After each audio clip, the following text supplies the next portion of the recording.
Hello everyone, nandito po tayo ngayon sa onion farm ni Sir Danny. Bale, nagpapa-harvest po siya ng white onion. Ito po yung kanilang mga tauhan. Sir, tansya nyo ho ba mayayaran nyo itong bunutin? Mayayari po ito. Sino po ba yung naging kabisilya dito sa bunot ni Sir Danny? Si Ate Maya po. Ay, si Madam Maya. Ayan. Papakita natin yung laman ng sibuyas. Ito yun. Ayan. So, sakto na po sa gulang. Kaya lang, hindi po sinabi kung magkano yung presyo. Ayan po. Ayan po yung ibang mga kasama ni Kuya.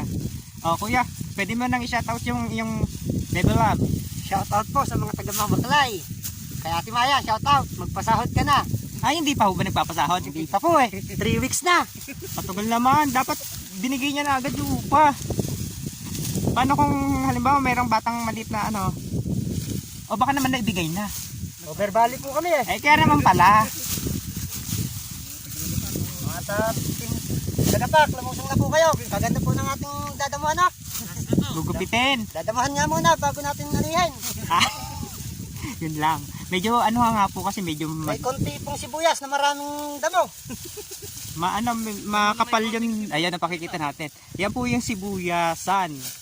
Medyo makapal nga lang yung damo. Pero masisipag naman silang maghalukay. Maghanap ng sibuyas. Kaya ano sila? Best farmers. Di ba kuya? Opo. Palagi po ba kayo nasisibuyas? Ay, araw-araw po yan. Yun lang. Dapat. Baka naman kasi mabagal kayo maggupit. Hindi naman po. Marami lang po talaga kami sadyang binubuhay. Marami kayong inaano. Tinatapat ang hindi. Yung saklong. Opo. Tulad po nito, amin po ulit isang banos.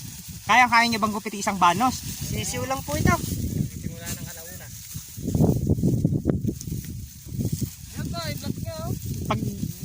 Pag nabunot nyo ngayon, anong oras nyo gugupitin? Alauna po nung madaling araw, umpisa na po kami. Kaya nyo yun straight? Opo, hanggang alas 6 ng hapon. Baka naman dito na kayo natutulog. Hindi po, wala pong tulugan yon. Hindi ba kayo para naman, di ba nakakapuwit pag ganon oras yung ano, pag nagugupit? Masaya na po kami sa tulog namin na 3 hanggang 4 na oras. Tapos trabaho na ulit. Sabagay, pag nayari po itong gupitan ng sibuyas, wala nang ganong trabaho. Wala na po. Kaya, yun lang. Mas madali magtrabaho pag malamig ano. Gagamitan lang ng solar. Solar, saka headlight. Ayan. Ingat po kayo palagi. Kayo din po, ingat din. Ayun sila kuya, kasama niya.